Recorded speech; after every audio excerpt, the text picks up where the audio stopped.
என்ன அடிப்படை புரிதலே இல்லைன்னா, கட்சி வேற அரசாங்கம் வேற அப்படிங்கிற அடிப்படை புரிதலே இல்லை. முதல்ல திமுக விமர்சனம் வரும்போதும் அப்படிதான், கட்சிக்குள்ள நடக்கிறதுக்கெல்லாம் எதுக்கு இப்படி பண்றீங்க, எதுக்கு இப்படி பண்றீங்கன்னு கேள்வி கேட்டுட்டு இருந்ததாகட்டும், இப்ப அரசாங்கத்தை நம்ம கேள்வி கேட்டா இவங்க அண்ணனும் எப்படி பண்றீங்க அப்படின்னு சொல்றதாகட்டும், இவங்களுக்கு அந்த வித்தியாசமே புரியல. ஸோ முதல்ல அந்த வித்தியாசத்தை புரிய வச்சு இவங்களை கேள்வி கேட்க வச்சு நம்ம அந்த வேலையை தான் இப்போ பார்க்கணும். இவங்களை அரசியல் படுத்துறது மூலமா தான் நம்ம அடுத்த எலெக்ஷனுக்கு புது தெம்போட எந்திரிச்சு வர முடியும். ஒண்ணு. ரெண்டாவது இப்போ நீங்க எத்தனை பேர் இன்ஸ்டால ப்ரொஃபசர் சத்யன் ஒருத்தர் இருக்காரு, அவரை ஃபாலோ பண்ணி எல்லாரும் ஃபாலோ பண்ணுவீங்கன்னு நினைக்கிறேன். பட் அவர் ஒரு ரீல்ல என்ன சொல்லியிருக்காரு அப்படின்னா, நம்ம அவனுக்கு டேட்டா கொடுத்துக்கிட்டே இருக்கோம் எல்லாத்துக்கும். அவன் ஒரு ஃபேக் நியூஸை பரப்புறான் அப்படிங்கிற பட்சத்துல அவனுக்கு நம்ம ரியாக்ஷன் மூலமா அவனுக்கு டேட்டா கொடுத்து அது மூலமா அவன் தன்னோட செயல்பாடை மாத்திக்கிறான் அப்படின்னு சொல்லி ஒரு உதாரணம். இப்போ அதிமுக திமுக ரெண்டு சேருதுன்னு சொல்லி ஒரு ஃபேக் நியூஸை பரப்புறான். அதுக்கு நம்ம எல்லாம் ரியாக்ட் பண்றோம். ஓ இப்படி ரியாக்ட் பண்ணா இப்படி நடந்தா இப்படி மக்கள் ரியாக்ட் பண்ணுவாங்க, ஸோ அந்த பிளானை ட்ராப் பண்ணு, இந்த இதை எடுத்துக்கோ அப்படிங்கிற மாதிரி.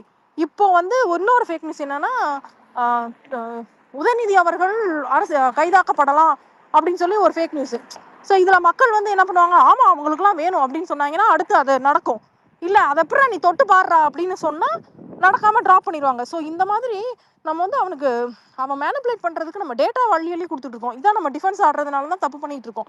ஸோ நம்ம இப்போ கேள்வி கேட்க வேண்டியதோ, நம்ம ரியாக்ட் பண்ண வேண்டியதோ, நம்ம இது பண்ண வேண்டியதோ, பேச வேண்டியதோ இந்த இடதுசாரி கட்சிகளை வச்சு நம்ம கூட்டணியில இருந்து போயிருக்காங்க இல்லையா, நம்மளோட அவங்க பெட்டர்னு சொல்லி போயிருக்காங்க இல்லையா. இந்த பாய்ஸ் படத்துல விவேக் சொன்ன மாதிரி அமெரிக்கா மாப்பிள்ளைன்னு போனியடி அவன் அங்க கக்கூஸ் வாங்கிட்டு இருக்காண்டின்ற மாதிரி நீங்க அங்க போறீங்கல்ல, இப்போ நீங்க என்ன இதுக்கு பதில் சொல்றீங்கன்னு சொல்லி அவங்கள நோக்கி தான் நம்ம கேள்வி எழுப்பணும். அப்பதான் இவங்க இடதுசாரிகள் எந்த அளவுக்கு கொள்கை பிடிப்போட இருக்காங்கன்றத நம்ம மக்களுக்கு சொல்ல முடியும். பிளஸ் தாவேகா ஒன்றும் திமுகவுக்கு மாற்று இல்லை அப்படின்னு ப்ரூவ் பண்ண வேண்டிய நிலைமையிலையும் நம்ம தள்ளப்பட்டிருக்கோம். ஏன்னா தேசிய கட்சிகளுக்கு, அது காங்கிரஸ் ஆகட்டும் பாஜகவாகட்டும், அவங்களுக்கு என்ன தேவை அப்படின்னா மாநில கட்சிகள் இருக்கக்கூடாது. எஸ்பெஷலி இந்த சமூக நீதி சமத்துவம் பேசுற கட்சிகள் இருக்கக்கூடாது. இப்போ இவங்க என்ன இது பண்ணுவோம், நம்ம தாவேகாவை நோக்கி விமர்சனம் பண்ணிக்கிட்டே இருக்கும்போது, அவங்களை கிண்டல் பண்ணிக்கிட்டே இருக்கும்போது இவங்க என்ன பண்ணுவாங்க பாத்தீங்களா, திமுக இல்ல திமுக இப்ப அதிமுக நிலையில தள்ளிட்டு தாவேகா தான் திமுகவோட ரீப்ளேஸ்மெண்ட். பாத்தீங்களா, அங்க இருந்தவங்களாம் அதனால தானே இங்க வந்திருக்காங்க, ஐயுஎம்எல் சிபிஐ சிபிஎம் விசிகே எல்லாம் இங்க தானே வந்திருக்கு அப்படின்னு சொல்லி. இப்ப நம்ம எப்படி தாலி ஏற்பு பண்ணியிருக்கோம், ஏதாவது ஒரு தப்பு பண்ணிட்டா உடனே கேள்வி கேட்டுருவோம். அந்த மாதிரி அவங்க இதுலயும் சில பேர் வருவாங்க, தாவேகா அரசு தப்பு பண்ணுது நாங்க கேள்வி கேட்கிறோம் சொல்லி தாலி ஏற்பு பண்ணி ஒண்ணு கொண்டு வருவாங்க. சோ திமுக மாதிரி ஒரு கட்டமைப்பை அவங்களும் போய் இது பண்ணிட்டு அதை தாவேகா தான் திமுக ஒண்ணும் இல்லை அப்படிங்கிற மாதிரியான இதுல கொண்டு போவாங்க. நம்ம இப்ப பண்ண வேண்டியது மெயினா அஃபென்ஸ் ஆடணும். அஃபென்ஸ் ஆடும்போது அவனை தோலுரிச்சு காட்டணும். முதல்ல இந்த கூட்டணி கட்சிகள்ல இருக்கிறவங்க எல்லாரையுமே கேள்வி கேட்டு நீங்க என்ன உங்க நிலைப்பாடு என்ன, முதல்ல அதை மக்களுக்கு சொல்லுங்க அப்படின்னு சொல்லணும்.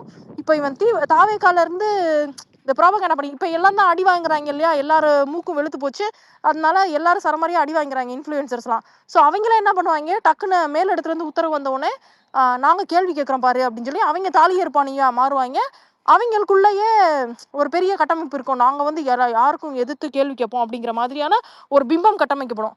அவங்களையும் நம்ம சரியா தோலுரிச்சு காட்டுறது மூலமா தான் இதுக்கு எல்லாத்துக்கும் ஒரு தீர்வு. நம்ம டைரக்டா அந்த ஒரு மன்னன் டைரக்டா போய் சென்ட்ரல் அட்டாக் பண்ணனால தோத்து போயிடும். அப்புறம் தான் சுத்தி வாடா, அதுக்கப்புறம் உள்ள அடி அப்படின்ற மாதிரி ஒரு பாட்டி சொன்ன மாதிரி ஒரு கதை இருக்கும் இல்லையா, அந்த வேலையை தான் இப்ப நம்ம பார்க்கணும். எங்கெங்க யார் யார் அமைதியை காக்குறாங்க, எங்கெங்க யார் யார் கள்ள மௌனம் காக்குறாங்க. இப்ப இவர் சொன்ன மாதிரி திருவள்ளுவர் காவி பூசுறதாகட்டும், இந்த பக்ரீத்துக்கு கறி வெட்டக்கூடாது மாடு வெட்டக்கூடாதுன்னு சொன்னதாகட்டும், இந்த ஒரு விஷயத்திலையும் கூட்டணி கட்சிகள் ஏன் வாய் திறக்காம இருக்கு, காங்கிரஸ் ஏன் வாய் திறக்காம இருக்கு, எதனால இவங்க இப்படி பண்றாங்க, தாவேகா அரசு ஏன் மௌனம் காக்குதுன்ற மாதிரி நம்ம அஃபென்ஸ் தான் ஆடணும். நம்ம அப்படி ஆடும்போது நம்ம நம்மளோட கேள்விகளை இந்த பசங்கள்கிட்ட தான் கேட்க சொல்லணும். தம்பி இங்க பாருடா இப்படி நடக்குது, இதை கேளுங்க பாப்பா, இங்க பாரு இதை இப்படி கேக்குது, இதை நீ கேளுன்னு அவன்கிட்ட சொல்றது மூலமா, அவனை அரசியல் படுத்துறது மூலமா தான் நம்ம இதுல இருந்து வெளியில வர முடியும். என்ன சொல்றது, அந்த அது பேர் என்ன படம், துப்பாக்கி படத்துல விஜய் அவர்களே சொல்லுவார்ல, ஒரு நாட்டை கெடுக்கணும்னு நினைக்கிற அவனே உசுறு கொடுக்கறதுக்கு ரெடியா இருக்கும்போது காப்பாற்றணும்னு நினைக்கிற நம்ம எப்படி ரெடியா இருக்கணும், அதை தான் நான் முருகதாஸ் எழுதுனதை தான் இப்ப நான் சொல்றேன். ஒவ்வொரு தடவையும் நம்மளுக்கு வந்து சலிப்பு வரும்போதும், ச்சே! என்ன இது எப்படியும் அவங்க ஜெயிச்சா தானே அவங்க தானே ஜெயிச்சுட்டாய்ங்க. அவங்க ஆட்டம் தானே நடக்குது. அவங்க அதிகாரம் தானே செல்லுபடியாகுது அப்படின்னு நம்ம நினைக்கும் போதெல்லாம், இத தான் நினைச்சுக்கணும். இப்ப அவங்களே வந்து சும்மா சொல்லிறக்கூடாது. பாஜகவே 45 வருஷமா தமிழ்நாட்டுக்குள்ள நுழையறதுக்கு போராடி, போராடி விடாமுயற்சி பண்ணி இப்ப வந்திருக்கு. இல்லையா? தாவேகான்ற பேர்ல வந்திருந்தாலும் அது பி டீம் தானே. அது பாஜகக்கு தாவேகா பி டீமா, இல்ல தாவேகாக்கு தான் பாஜக பி டீமான்றது தெரியாத அளவுக்கு போய்க்கிட்டு இருக்கு. ஸோ அவனே அவ்வளோ கஷ்டப்பட்டு விடாமுயற்சியோட வேலை செஞ்சு கெடுதல் நினைக்கணும் அப்படின்னு நினைக்கிறவனே இவ்வளோ செய்யும்போது, நம்ம நாட்டுக்கு நல்லது செய்யணும், மக்கள் நிம்மதியா இருக்கணும் அப்படின்னு நினைக்கிற நமக்கு வந்து நம்ம எவ்வளோ வேலை செய்யணும். அத தான் வந்து நம்ம முன்னெடுக்கணும். அந்த முன்னெடுப்பின் ஒரு புள்ளையார் சுழின்னு சொல்லக்கூடாது. ஒரு ஸ்டார்ட்டிங் பாயிண்ட் தான் இந்த இந்த நிகழ்ச்சி. இத வந்து ஒவ்வொரு மாவட்டத்திலயும் நம்ம கொண்டு போணும். அந்த அந்த டைம்ல கலைஞர் அவர்கள், அண்ணா அவர்கள் என்ன பண்ணாங்களோ, ஒரு ஒரு பட்டி தொட்டிக்கும் நடுவுல போய் போய் நின்னு இது பண்ணாங்களோ, அதத்தான் நம்ம வந்து இங்க எல்லாருக்கும் கொண்டு போணும். இதுல ஒரே ஒரு கோரிக்கை மட்டும் இங்க எல்லாருக்கும் வச்சுக்கிறேன். எல்லாருக்கும் சமூக ஊடகத்துல ஒரு வாய்ஸ் இருக்கு. ஒரு ஒரு அடையாளம் இருக்கு. நம்ம என்ன பண்றோம், ஒருத்தவங்க ஒரு விஷயத்த பத்தி பேசிட்டா, அத வந்து ஷேர் பண்றது மூலமா நம்மளுக்கு நம்ம கடமை முடிஞ்சிருது அப்படின்னு நெனச்சுக்கிறோம். ஏன்னா ஒரே விஷயத்த தான நம்ம எதுக்கு பேசணும்னு. அப்படி இல்லாம, அவன் ஒரே ஃபேக் நியூஸ இன்னைக்கு அந்த அழுகுற வீடியோவே கான்ஸ்பிரசி எங்க அண்ணனை ஏன் இப்படி பண்றீங்க? இதான் ஸ்கிரிப்ட். அதவே எத்தன பேர் பேசி வீடியோ போட்டிருக்காய்ங்க. ஸோ அந்த மாரி நம்மளும் ஒருத்தவங்க ஒரு விஷயத்த பேசுனாங்கன்னா, சரி அதோட நம்ம அத ஷேர் பண்றதோட கடமை முடிஞ்சிருச்சுன்னு நெனைக்காம, அதே விஷயத்த எல்லாரும் பேசணும். ஒருத்தர் இல்லாட்டி ஒருத்தர் பேசிக்கிட்டே இருந்து, என் வீடியோவ யாராவது பார்க்கலைனாலும் கூட இன்னொருத்தவங்கள பேசுறத வந்து பேசுவாங்க. இப்போ அந்த ஜென்சி மீட்டப்புக்கே அத்தன பேரு ஷேர் பண்ண போய் தானே இது இருந்திருக்கு. இப்போ ஒரு சைன் அப் பெட்டிஷன் இருக்கு. ஃபேக் நியூஸ் ஃப்ரீ டிஎன்னு சொல்லி. அது எல்லாத்தையும் திரும்ப திரும்ப நம்ம பேசிக்கிட்டே இருக்கும்போது தான், சளைக்காம பேசிக்கிட்டே இருக்கும்போது தான், ரிடண்டன்ட்டா பேசிக்கிட்டே இருக்கும்போது தான், எவனுக்காவது யாருக்காவது ஒருத்தனுக்காவது அந்த நியூஸ் போய் சேரும். அவன் யோசிக்கிறதுக்கு இது பண்ண முடியும். அந்த ஒரு கோரிக்கையோட நானு முடிச்சுக்கிறேன். லேட் ஆயிடுச்சுன்றனால. தேங்க்ஸ் ஹனீஃபா. தேங்க்யூக்கா, இல்ல தேங்க்யூக்கா. இவங்க ராக்கெட் பேசுங்க. தோழர் இவங்க மதுரைக்காரி அவங்க வீடியோ நல்லா இன்ஸ்பைரிங்கா இருக்கு. வாழ்த்துக்கள் தோழர். விட்டு வெளுத்து வாங்க தேங்க்ஸ்ங்க. அது இங்க கொண்டு வந்த இங்க கொண்டு வந்த வேலையவே ஹனீஃபா தான் பாத்துக்கிட்டு விட்டு வெளுத்து வாங்குறீங்க. நானும் உங்க வீடியோலாம் டவுன்லோட் பண்ணி என்னோட இதுல போட்டுட்டு இருக்கேன். நல்லா ஓ அப்படியா? இன்ஸ்பைரிங்கா. ஆமாமா. தேங்க்ஸ்ங்க. தேங்க்ஸ். தேங்க்யூக்கா. ராக்கெட் பேசுங்க. இல்ல நான் சிம்பிளா தான் சொல்லிடுறேன். இன்னைக்கு நடந்த மீட்டு வந்து அந்த பண்ண ஆரம்பிச்சு, ஏன்னா இது எக்ஸ்பெக்ட் பண்ணாத ஒண்ணுதான். இது கடைசியா ஒரு 2 நாள் தான் அந்த அங்க இருக்க இந்த இன்ஸ்டாகிராம்ல உள்ள பசங்க வந்து அந்த ஜென்சி பசங்க வந்து இதை ஸ்டார்ட் பண்ணாங்க. ஒரு கேஷுவலான ஒரு ஃப்ரெண்ட் மீட்டப் போல ஸ்டார்ட் ஆகி ஒரு 5 பேரா மீட் பண்ணணும்னு வந்ததுக்கு அப்புறம் திருப்பி அவங்க வீடியோ போட்டதுக்கு அப்புறம் நிறைய பேர் வர்றாங்கன்னு சொல்லி இடத்த மாத்தி ஒரு மண்டபத்தை புக் பண்ணி அந்த மண்டபத்தை பர்மிஷன் கொடுத்ததுக்கு அப்புறம் போலீஸை விட்டு உள்துறை அமைச்சர் நடிகர் விஜய் அவர் வந்து இந்த 5 பேருக்கு பயந்து அந்த பர்மிஷனை போலீஸ் விட்டு கேன்சல் பண்ண வச்சதுக்கு அப்புறம் நம்ம நம்ம திராவிடம் சார்பா இயங்குறாங்கன்னு நம்ம கலைஞர் அரங்கமே அவங்களுக்கு வந்து நம்ம கட்சியில இருந்து கொடுத்துருக்காங்க. இது மத்த எந்த கட்சியுமே வந்து இதை பண்ணியிருக்காது. இவங்க எல்லாம் பனையூர் கேட்டு பக்கம் கூட வந்து நடிகர் விஜய் வந்து சேர்த்துக்க மாட்டாரு. இதோட விரட்டி விட்டுருவாரு. அதுக்கப்புறம் நான் இன்னும் இந்த இந்த இந்த பாயிண்ட் சொல்லிட்டு நான் முடிச்சுக்கிறேன். இப்ப கலைஞர் இறப்புக்கு அப்புறம் திமுகவுக்கு வந்து ஒரு புல் ஒண்ணு கிடைச்சிச்சு. எல்லாருமே வந்து அப்போ திமுக வெற்றியை பார்க்காம இருந்துச்சு. ஒரு 2011 இருந்து 18 வரைக்கும் எல்லாருமே வந்து ரொம்ப சோர்ந்து இருந்தோம். கலைஞர் இறப்பு வந்து அப்ப இருந்த யங்ஸ்டருக்கு வந்து ஒரு பயங்கர புல் கிடைச்சிச்சு. யார் இந்த கலைஞர்னு தேடி எல்லாரும் பார்க்க ஆரம்பிக்கிறதுக்கு அப்புறம், ஓ இந்த மனுஷன் இவ்வளவு பண்ணியிருக்காரான்னு அந்த புல்லுக்கு அப்புறம் 2019 அதுக்கு 2019 நாடாளுமன்ற தேர்தல், 2020 உள்ளாட்சி தேர்தல், 2021 சட்டமன்ற தேர்தல், 2022 நகர்ப்புற தேர்தல், அதுக்கப்புறம் 2024 நாடாளுமன்ற தேர்தல் தொடர்ச்சியா 10 வருஷம் வந்து திமுக வெற்றி பெற்றுக்கிட்டு தான் இருந்துச்சு. இந்த 2026ல இப்ப விஜய் அண்ணன், சத்யன் ப்ரோ எல்லாரும் சொன்ன போல நம்ம மேல வன்முறை தான் நடத்தியிருக்காங்க. நம்ம வந்து ஒடுக்கப்பட்ட மக்களுக்கு வந்து எதிரான கட்சின்னு 2023ல வந்து இந்த இந்த இதை வந்து ஸ்டார்ட் பண்ணாங்க. 2023ல இருந்து எலெக்ஷன் போலிங் முடிகிற ஒரு 2 நாள் வரைக்கும் இந்த இதை வந்து நான் ஸ்டாப்பா வந்து பண்ணிக்கிட்டே இருந்தாங்க. அதை வந்து ஃபேக் நியூஸ் போட்டு மீடியாவும் பண்ணுச்சு, அதை இங்க இருக்கிற இயக்கங்களும் பண்ணுச்சு, நம்ம கூட்டணியில இருந்தவங்களும் பண்ணாங்க. அதை வந்து அறுவடை பண்ணது வந்து விஜய்க்கு திமுகவுக்கு ஓட்டு போடாதீங்க, விஜய்க்கு ஓட்டு போடுங்கன்னு கேன்வாஸே அந்த மக்கள் பக்கத்துல வந்து கேம்பெயினே பண்ணாங்க, மறைமுகமா பண்ணிக்கிட்டு இருந்தாங்க, ஓப்பனாவும் பண்ணிக்கிட்டு இருந்தாங்க. நம்ம மேல வந்து அவதூறு இது பண்ணி நம்மள வீழ்த்திட்டாங்க. இப்போ வந்து நம்ம தலைவரோட தோல்விக்கு அப்புறம் திரும்ப வந்து ஒரு புல்லு வந்து திமுகவுக்கு வந்து கிடைச்சிருக்கு. ஒரு புது ரத்தம் வந்து திமுகவுக்கு பாய்ச்சிருக்காங்க பசங்க வந்து இப்ப இருக்கிற. ஏன்னா அந்த தோல்விக்கு அப்புறம் அந்த மே 4 வந்து மே 4ல இருந்து அந்த 15 வரைக்கும் நம்மளால எதுவுமே பண்ண முடியல. ரொம்ப மென்டலா நான்லாம் பயங்கரமா அஃபெக்ட் ஆகி எந்த இதுவுமே பண்ண முடியாம ரொம்ப சோர்ந்து போயிருந்தேன். பட் அந்த தலைவரோட அந்த இது போட்டாங்கல்ல, உங்களோட கருத்துக்கள சொல்லுங்க அப்படின்னு சொன்னதுக்கப்புறம், பயங்கர எல்லாத்துக்குமே ஒரு புல் கிடைச்சு, திமுக வந்து நெறைய பேர் வர ஆரம்பிச்சாங்க. ஏன்னா, நம்ம வந்து ஃபேமிலிக்குள்ள வந்து நம்ம திமுகன்னு காட்டிக்க மாட்டோம். பெருசா டிபேட்லாம் பண்ண மாட்டோம். ஏன்னா, நம்ம வந்து ஒரு ஒரு எந்த ஒரு பிரச்சனையும் இல்லாத ஒரு லைஃப்ப வந்து லீட் பண்ணிக்கிட்டு இருக்கோம். ஒரு மெஜாரிட்டி பீப்பிள் சொல்றேன். லீட் பண்ணிக்கிட்டு இருக்கிறனால, நம்மளுக்கு அத பேச வேண்டிய அவசியம் இல்ல. அரசியல் பேச வேண்டிய அவசியம் இல்ல. என்ன பிரச்சனைன்னு நம்ம அவங்கள பேச தேவையில்ல. ஏன்னா நம்மளுக்கு வர்ற ஓட்டு நம்மளுக்கு வந்துருமேன்னு அமைதியா இருந்துட்டோம். நெறைய பேரும் வந்து அப்படியே இருந்த ஒரே காரணத்தினால, நம்ப நம்ப குடும்பத்தில இருந்தே சில வாக்குகள் வந்து போனது வந்து நம்மளுக்கே வந்து ரொம்ப இதானதுக்கு அப்புறம் தான் எல்லாருமே WhatsAppலயும் சரி, ஓட்டு நம்மள்ட்ட இருந்து யார் ஓட்டு போட்டாங்க, நம்ம வீட்ல இருந்து எந்த ஓட்டு வெளில போயிருக்குங்கிறத தேட ஆரம்பிச்சுட்டோம். ஏன் போட்டாங்கன்னு அதுக்கான ரீசனிங் ஒவ்வொன்னா கண்டுபிடிக்க ஆரம்பிக்கிறோம். அதுக்கப்புறம் இந்த இளைஞர்களோட எழுச்சி வந்து ஆன்லைன்லயும் சரி, ஆஃப்லைன்லயும் சரி, திமுகவுக்கு ஒரு புது ரத்தம் தான் பாய்ச்சிருக்காங்க. அந்த பசங்களுக்கு வந்து நம்ம வாழ்த்துக்கள் சொல்லிட்டு, அவங்க என்ன பண்றாங்களோ அதுக்கு முழு ஒத்துழைப்பு தான் நம்ம குடுக்கணும். அவங்கள்ட்ட நம்ம குறை கண்டுபிடிக்க தேவையே கிடையாது. எ ஏன்னா சிறு சிறு குறைகள் இருந்தா அத அவங்களே இது பறிஞ்சுக்குவாங்க. அவங்கள நம்ம எதுவுமே சொல்ல வேணாம். அவங்க பாட்டு கட்சி சார்பாவும், ஒ அ திராவிடத்துக்காகவும், அண்ணாவுக்காகவும், பெரியாருக்காகவும் கூடின கூட்டம். ஆப்போசிட்ல இருக்கிற தற்குறி கூட்டம் வந்து வெறும் சினிமா மோகத்துக்கும், ஒரு கல்ட்டாவும், ஒரு தற்குறிய தலைவனா ஏத்துக்கிட்டு அவன் பின்னாடி போன கூட்டம். ஆனா நம்ம சைடு இப்ப வர்ற இந்த யங்ஸ்டர்ஸ் வந்து திராவிடத்தையும், பெரியாரையும், அண்ணாவையும், தலைவர் கலைஞரையும் முன்னிட்டு ஒரு கொள்கையோட நம்மகிட்ட வந்திருக்காங்க.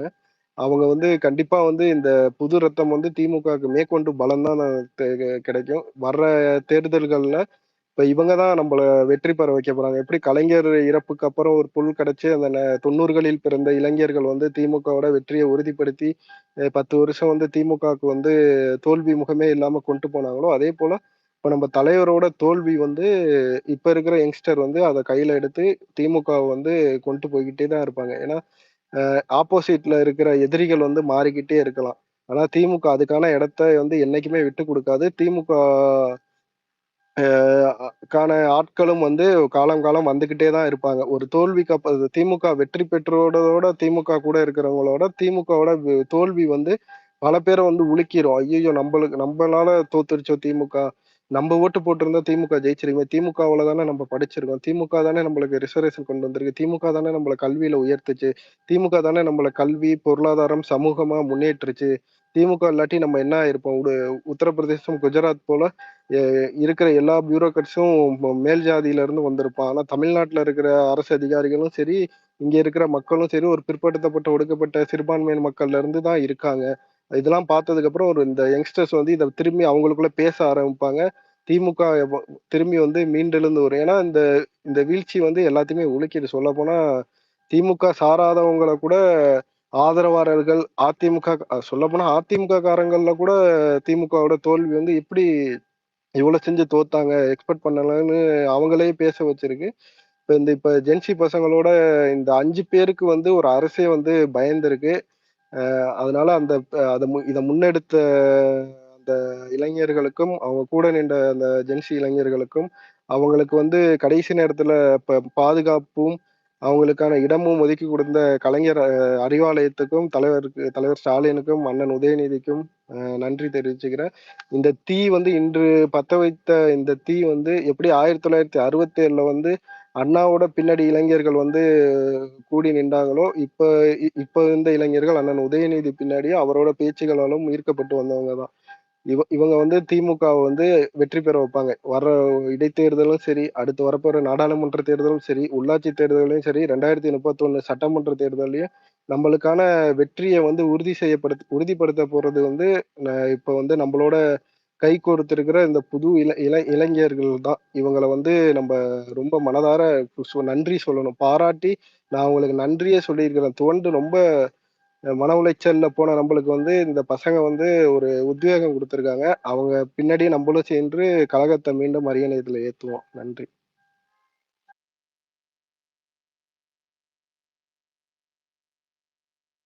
ஒரு ஹேண்ட் ரைஸ் பண்ணிக்கிறீங்க 2 பேரு, பிரபுபாலா டாக்டர் யாரா பத்தி பேசும்போது. ஓகே. இப்போ ஒரு தாவேக்கால ஒரு ஜென்சி கிட்ட இருக்கான்னு வச்சுங்களேன், ஒரு காலேஜ் படிக்கிற பையன் இருக்கான்னா அவனுக்கு வந்து அரசியல் பேசணும்னு அவசியம் கிடையாது. ஏன்னா அவன் வந்து நீ என்ன ஏதாவது கேள்வி கேட்டீங்கன்னா அவன் வந்து அண்ணன் வந்தா பண்ணுவாரு, அண்ணா வந்தா சிங்கப்பூர் ஆக்கிடுவாரு அப்படின்னு ஒரே வார்த்தையில சொல்லிட்டு போயிடுவான். அவனுக்கு பெரியார் தேவையில்லை, அண்ணா தேவையில்லை, இதுக்கு முன்னாடி நடந்த திட்டங்கள் தேவையில்லை, ஜிஎஸ்டிபி எதுவுமே அவனுக்கு தேவையில்லை. ஆனா ஒரு ஜென்சி அதே காலேஜ் படிக்கிற பையன் திமுக காரன் அப்படின்னு சொல்லிட்டு இன்னைக்கு வந்திருக்காங்க பாத்தீங்களா, இவங்களுக்கு எல்லாத்துக்குமே வந்து 1000 பேர் அம்பு விடுவானுங்க. ஏன் நீ வந்து இத்தனை வருஷம் ஆட்சி இருந்தீங்க, என்ன பண்ணீங்க, இதை பண்ணீங்களா, என் ரோடு குழியா இருக்குது, இது திமுக தான் காரணம் அப்படின்னு 1000 குத்த சொல்லுவானுங்க. இது எல்லாத்தையுமே அவங்க ஃபேஸ் பண்ண தயாராக தான் இன்னைக்கு வந்திருக்கிறாங்க அப்படிங்கிறதே ஒரு பெரிய ஒரு ஆறுதல் தான் நமக்கு. இவங்க எல்லாத்துக்குமே வந்து, ஏன்னா இப்போ நானே வந்து இப்போ திமுக காரன் அப்படின்னு சொன்னா ஒரு 10 பேர் கேள்வி கேட்குறான். திருப்பி தாவேக்காவை பத்தி ஒரு கேள்வி கேட்டா இல்ல பிஜேபி பத்தி கேள்வி கேட்டா அதுக்கெல்லாம் யார்கிட்டயுமே பதிலே இல்லை. அதை பதில் சொல்லவும் அவங்க விருப்பமும் படுறதில்லை. ஏன்னா அது அவங்களுக்கு தேவையில்லை. ஏன்னா அவங்களுக்கு இருக்கிற திமுக விருப்பு தான். ஆனா அந்த விருப்பம் எல்லாத்தையுமே வந்து பதில் சொல்றதுக்கு இன்னைக்கு ஒருத்தவங்க வந்திருக்கிறாங்க. இவ்வளவு பெரிய ஒரு கூட்டம் இன்னைக்கு அண்ணா அறிவாலயம் வந்திருக்குங்கிறதே வந்து ஒரு பெரிய ஆறுதலா இருக்குது. இந்த எலெக்ஷன் ராக்கெட் சொன்ன மாதிரி இந்த எலெக்ஷன் தோல்விக்கு அப்புறம் இப்படி ஒரு கூட்டத்தை இளைஞர்கள் நம்ம பின்னாடி இருக்கிறாங்க அப்படின்னு பார்க்கறதே வந்து கொஞ்சம் ஆறுதலாக தான் இருக்குது. ஏன்னா என்னோட அத்தை பையன்கிட்டயும் இப்போ பேசிட்டு இருந்தேன், எங்க அக்கா பையன்கிட்ட இப்போ பேசிட்டு இருக்கும்போது அவன் வந்து திமுக தான் ஓட்டு போட்டிருக்கிறான். அவனும் வந்து ஆனா அவன் வந்து என்னமாமா இப்படி ஆகி போச்சு, இப்படி ஆகி போச்சு அப்படின்னு கேட்கும்போது அவன் வந்து இதே இன்ஸ்டாகிராம் இருக்கமாமா அப்படின்னா, என்னடா போஸ்ட் போட்டுக்கிறேன்னு இப்போ குர்றா, என்ன உன்னோட லாகின் இது குர்றா, ஃப்ரெண்ட் ரெக்வஸ்ட் குர்றான்னு பார்த்தா அவன் ஒரு இதுவுமே போடல, ஒரு போஸ்ட்டும் போடல. ஏன்டா போடல அப்படின்னு கேட்டா, இல்லமாம்மா சும்மா இது திமுகன்னு இது பண்றானுங்கம்மா, 4-5 பேர் இங்க தாவேக்கா இருக்கானுங்க, சும்மா இது பண்றானுங்கம்மா, அதனாலதான். இப்போ நிறைய பேர் இளைஞர்கள் வந்து அவங்களுக்கு திமுக வந்து ஆதரிக்கிறாங்க. ஆனா அவங்க வந்து பொது வெளியில வந்து அவங்க பேசுறதுக்கும் இது பண்றதுக்கும் அவங்களுக்கு ஒரு சின்ன தயக்கம் இருக்குது. அது இந்த நிறைய ஜென்சி கிட்ஸ் வர வர வர திமுகக்கான ஒரு ஆதரவான இந்த இன்ஸ்டாகிராம்லயும் மற்ற சோசியல் மீடியால வர வர அந்த தயக்கம் போயிரும்னு நினைக்கிறேன். நிறைய அவங்க நான் அவங்ககிட்ட சொன்னது, நீ எக்ஸுக்கு வா, வந்து பேசு, இல்லை உட்காந்து கேளு, அப்போதான் உனக்கு வந்து உங்ககிட்ட வர கேள்விக்கு வந்து நீ பதில் சொல்ல முடியும். உன் கேள்விக்கு நீ பதில் சொல்ல ஆரம்பிச்சாதான் உன்னால இங்க அரசியல பேச முடியும். அதை வச்சு நீ வந்து நான் 5 வருஷத்துக்கு ஒரு தடவை ஓட்டு போட்டு வரேன், எனக்கு இந்த கட்சி தான் பிடிக்கும் அப்படின்னு நீ பண்ணிட்டு இருந்தேன்னா அது வந்து வேலைக்கு ஆகாது. அது ஒரு ப்ராக்ரெசிவான ஒரு இது கிடையாது. அதனால சோஷியல் மீடியா பிளாட்ஃபார்முக்குள்ளவா, நீ திமுக பேசுன்னு இப்பதான் பேசிட்டு வந்தேன். ஸோ இது ரொம்ப ஆறுதலா தான் இருக்கு, ரொம்ப சந்தோஷமா இருக்கு. நன்றிப்பா, நன்றி ப்ரோ. Bacteria bro. தேங்க்யூ. இதை நான் சொல்றதுக்கு சாரி, ஹோஸ்ட் அண்ட் கோஸ்ட் ஸ்பீக்கர்ல இருக்க எல்லாருக்கும் நான் முதல்ல சாரி கேட்டுக்கிறேன். எனக்கு இந்த ரிக்வஸ்ட் அக்செப்ட் பண்ணது வந்து ஹோஸ்டாரோ கோஸ்ட் யாரும் இருக்கட்டும், நீங்க எதுக்காண்டி முதல்ல அக்செப்ட் பண்ணீங்க? கீழே இவ்வளவு பேர் லிசன்ல இருக்கிறாங்க, என்னோட நிறைய கேட்கறது பேசுறவங்க இருக்கிறாங்க, யாருக்கும் அக்செப்ட் பண்ணாம நீங்க என்ன பேசிஸ்ல நீங்க முதல்ல எனக்கு அக்செப்ட் பண்ணீங்க? ஃபாலோவர்ஸ் அதிகமா இருக்குன்றது இல்ல இல்ல இல்ல ஒரு வருஷம் இருக்கு, இல்ல என்ன பேச விட்டுருங்க, ஒரு வருஷம் என்ன பேச விட்டுருங்க. ஃபாலோவர்ஸ் அதிகமா இருக்குன்றதுக்கு ஒரே காரணத்துக்காண்டியா, இல்ல இவரு ஏதாவது தனியா ஏதாவது புதுசா ஏதாவது பேசுறோன்றதுக்காண்டியா? கிடையாது. நீங்க பண்றதா இருந்தா ஈக்குவலா எல்லாருக்கும் பண்ணுங்க. இந்த மாதிரி வந்து ஒருத்தர் ஆளை பார்த்து நான் உங்களை தப்புன்னு சொல்லல, ஜென்ரலுக்கு அது மாதிரி பண்ணாதீங்க.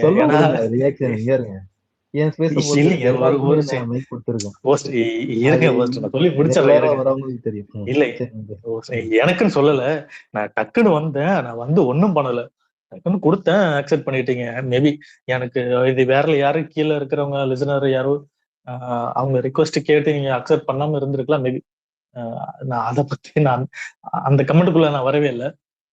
பட் இது மாதிரி பார்சலாலிட்டி பாக்குறத முதல்ல விட்டுருங்க ஐயா. நடக்காத ஒண்ணு சொல்லாதீங்க, நீங்க சஸ்பென்ஷன்ல பேசாதீங்க. இல்ல ஒரே ஒரு பாயிண்ட் ப்ரோ, என்னோட ஐடி பாருங்க, நான் சின்ன ஐடி தான். நான் ரெக்வெஸ்ட் கொடுத்தா அவங்க உடனே அக்செப்ட் பண்றாங்க. நீங்க நிறைய அவங்க அக்செப்ட் பண்ண மாதிரி இல்ல. சரிங்களா, கோபுரத்துக்கு ஒண்ணுமே இல்லைங்க. நான் பார்த்து வந்து இதுல உங்களுக்கு ஃபாலோவர்ஸ் இருக்கு, அதெல்லாம் உட்கார்ந்து ஓபன் பண்ணி பார்த்துட்டு மத்தவங்க யாருக்காவது ஃபாலோவர்ஸ் இருக்கா? யாருக்கு 1000 ஃபாலோவர்ஸ் கூட கிடையாது. நான் பார்த்து வந்து லிசன்ல இருக்கிற நிறைய பேர்ஸ் வந்துட்டு பாத்தீங்கன்னா நல்ல பேசக்கூடிய ஆளுங்க இருக்காங்க. மைக் கேக்குறனால தான் கொடுக்குறோம். இல்ல எனக்கு தெரியல, அதனால நான் டவுட்ல கேக்குறேன். நீங்க டவுட்ல தங்கி நான் கேக்குறேன். அவைலபிளா இருந்திருக்கு, ரெக்வெஸ்ட் அக்செப்ட் பண்ணிருக்காங்க. அதுல என்ன நீங்க உங்க ஃபாலோவர்ஸா பாக்டீரியா வந்துட்டாரு மைக்க மனோஜ் இரு பாக்டீரியா நல்ல ஒரே நிமிஷம் நான் ஹேண்டில் பண்ணிக்கிறேன், யாரும் இன்டர் பண்ண வேணாம். நீங்க பேசுங்க பாக்டீரியா, வேற யாரும் நல்ல வராங்க, நான் பேசிக்கிறேன். நீங்க பேசுங்க பாக்டீரியா. இதுல சொல்ல வந்தது கருத்து வேற ஒண்ணும் கிடையாது. நான் பார்த்த லிசனர்ல நிறைய பேர் வந்து நல்ல பேசக்கூடிய ஆளுங்க நிறைய பேர் இருக்கிறாங்க, லிசனர்லயே இருக்கிறாங்க நிறைய பேர். அவங்க எல்லாம் பேசாம இருக்கிறாங்களே. எனக்கு ஒரு டவுட் என்னன்னா, நான் ஒண்ணே ஒன்னு சொல்லட்டுமா, அவங்களுக்கு நீங்க லிசனர் நீங்க அவங்களுக்கு ஸ்பீக்கர் தரலையா, இல்ல அவங்க ஸ்பீக்கர் ரெக்வெஸ்ட் கொடுக்கலையான்றது எனக்கு ஒரு டவுட்டா இருக்குது. நான் பேசிக்கிறேன் ஒரு நிமிஷம். இப்போ நீங்க வந்தது இப்பதான் கொஞ்சம் ஒரு 1/4 மணி நேரம் இருக்குமா, நீங்க வந்து கரெக்டா ஒரு 1/4 மணி நேரம், ஒரு 5 நிமிஷம் இருக்குங்க. 5 நிமிஷம் தான் இருக்கு சரிங்களா. இந்த ஸ்பேஸ் வந்து கிட்டத்தட்ட ஒரு 5 மணி நேரமும் ஓடிட்டு கரெக்டா. எத்தனையோ பேர் வந்தாங்க, பேசினாங்க, இறங்கி போயிட்டாங்க. வந்தவங்க எல்லாருக்கும் நான் ஸ்பீக்கர் கொடுத்துருக்கேன். நீங்க பாருங்க, எத்தனை பேர் யாராவது ஸ்பீக்கர் தரலன்னு சொல்லி, நான் ஒரு சில முரணான ஐடிக்கு மட்டும் தான் ஸ்பீக்கர் தர மாட்டேன். பெரிய ஐடி, சின்ன ஐடி, இந்த மாதிரி எல்லாம் பார்த்து நான் எப்போ என்னைக்குமே ஸ்பீக்கர் கொடுத்த கிடையாது. நான் இப்போ ஸ்பேஸ் போடக்கூடாது, டெய்லியும் காலைல டெய்லி ஸ்பேஸ் போடக்கூடிய ஆளு. எப்பவுமே யார் வந்தாலுமே ஸ்பீக்கர் கொடுப்பேன். அது சின்ன ஐடி பெரிய ஐடிலாம் கிடையாது. என்னை பொறுத்த வரைக்கும் அந்த டாபிக் போடுவேன், அந்த டாபிக் உள்ள பேசுறாங்கன்னு தான் மெயினா நோட் பண்ணி பார்த்துருக்கேன். அது மற்றபடி நான் இந்த பெரிய ஐடி சின்ன ஐடிலாம் நான் பார்த்து கொடுத்தது கிடையாது. நீங்க நினைச்சீங்கன்னா நினைச்சுக்கோங்க, அது பிரச்சனை கிடையாது. ரொம்ப சந்தோஷம் சொல்றேன்.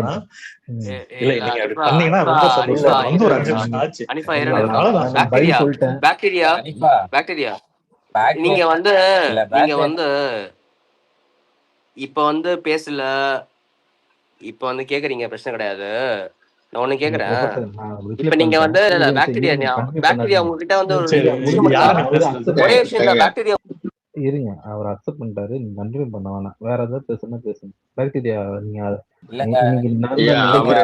ப்ரொஃபசர் ப்ளீஸ் வேண்டாம். அவர் வந்து ப்ரொஃபசர் ஹோஸ்ட் கிட்டே பாக்டீரியா பேசுகிறார், வேற யாரும் இல்ல. சுரேஷன் அவங்க 2 பேரும் பேசிப்பாங்க. சுரேஷன் இல்ல, நான் எதுவுமே கேட்கல. நான் வந்து கேட்கறது ஒரே விஷயம் தான். பாக்டீரியா வந்து ஒரு ஹோஸ்ட் பண்ணிருக்காரு, ஒன்றிய உயிரினங்கள் சொல்லிட்டு ஒரு ஹோஸ்ட் பண்ணப்ப வந்து இருங்க ஐயா, நீ பழைய கதையெல்லாம் எடுத்துருவாங்க இது செஞ்சு. நீங்க அவர் பேசினாரு, நான் விளக்கம் கொடுத்துட்டேன். அதுக்கு அதை மீறிய இந்த டாபிக்ல பேசணும்னா அவர் பேசட்டும். சுரேஷனை பேசுங்க, அண்டர்ஸ்ட் பண்ணிருக்காங்க. எனக்கு டைம் ஆகுது, என் பண்ணிட்டு நான் காலைல பொழப்புக்கு போகணும். சுரேஷன் பேசுங்க, அப்புறம் பேசிடுறேன். ஹோஸ்ட் நான் ஒரே செகண்ட் பேசிக்கலாமா ஹோஸ்ட்? வந்து ஒரு டவுட் கேட்டேன் ஹோஸ்ட் கிட்ட. ஆனா இருங்க, ஒரு நிமிஷம் இருங்க, பாக்டீரியா இருங்க நான் பேசி முடிச்சிடுறேன். இல்ல பாக்டீரியா யாரு பேசுறது தெரியல, அதனால கேட்டேன். சரி இருங்க நான் பேசிடுறேன். நீ பேசு முடியுங்க. சொல்லுங்க.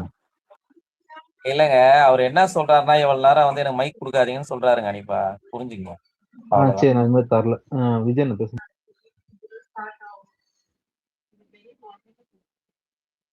இல்ல, இந்த மதுரக்காரி அவங்க பேசுறாங்க, திமுக மாதிரி தாவேக்காவை உருவாக்கப்படுறாங்க. அது வந்து என்ன சொல்றதுன்னா காலத்திலேயே நடக்காது. திமுகவுக்கு ஒரு அரசியல் நிலைப்பாடு இருக்குது, அதுக்கு ஒரு கொள்கை செயல் திட்டம் இருக்குது. நம்ம ஆரம்ப காலத்துக்கு நம்ம வந்து சொல்லிட்டே இருக்கிறோம். 1900 சுயமரியாதை மாநாட்டு தீர்மானத்தின் அடிப்படையிலேயே திமுகவில் செயல் திட்டம் இயங்குது. அதுக்கு ஒரு அரசியல் நிலைப்பாடு இருக்குது. தாவேக்காங்கிற ஒரு கட்சி ஒரு ரசிக வரி கும்பல்ல இருந்து உருவானது. அதுக்கும் கொள்கை வழியோடு தத்துவ ரீதியாக தமிழ்நாட்டு அரசியலையும் தமிழ்நாட்டு மக்களுடைய சமூக பொருளாதார வளர்ச்சியையும் பார்ப்பனர் இல்லாத மக்களுடைய வளர்ச்சியும் மேம்படுத்துறதுக்கு உருவாக்குறதுக்கு செயல்படுகிற கட்சிக்கும் இந்த ரசிக வெறியில கட்சிக்கும் எந்த துளியும் சம்பந்தம் இல்லாது. அந்த கட்சியை திமுக மாதிரி உருவாக்கணும்னா அது எப்படி இருக்குன்னா, சுந்தரா டிராவல்ஸ் படம் பார்த்துருப்பீங்க. அதுல ஒரு மாப்பிள்ளைய ரெடி பண்ணுவாங்கல்ல, அது மாதிரி மாப்பிள்ளைய ரெடி பண்ணதான் முடியுமே தவிர அவருக்கு எந்த அறிவும் இருக்காது. அதுபடிதான் இங்க திமுகங்கிற ஒரு கட்சி, அது தனித்து இயங்கக்கூடிய ஒரு கட்சி. அதுக்கு ஒரு அரசியல் கொள்கை செயல்பட்டு தாவேக்காக்கு அப்படி எப்படி அது எதுவும் கிடையாது. அது அந்த ரசிக வரியோட முடிஞ்சிடும். அதை மட்டும்தான் நான் அவங்க மதுரைக்காரி அவங்க சொன்னாங்க இல்லையா, அந்த கூட்டணி கட்சிகள் இதெல்லாம் செய்யறாங்கன்னு. அவங்க என்ன செஞ்சாலும் அந்த கட்சி திமுகவாக முடியவே முடியாது. அதற்கு அந்த அரசியல் நிலைப்பாடும் கிடையாது.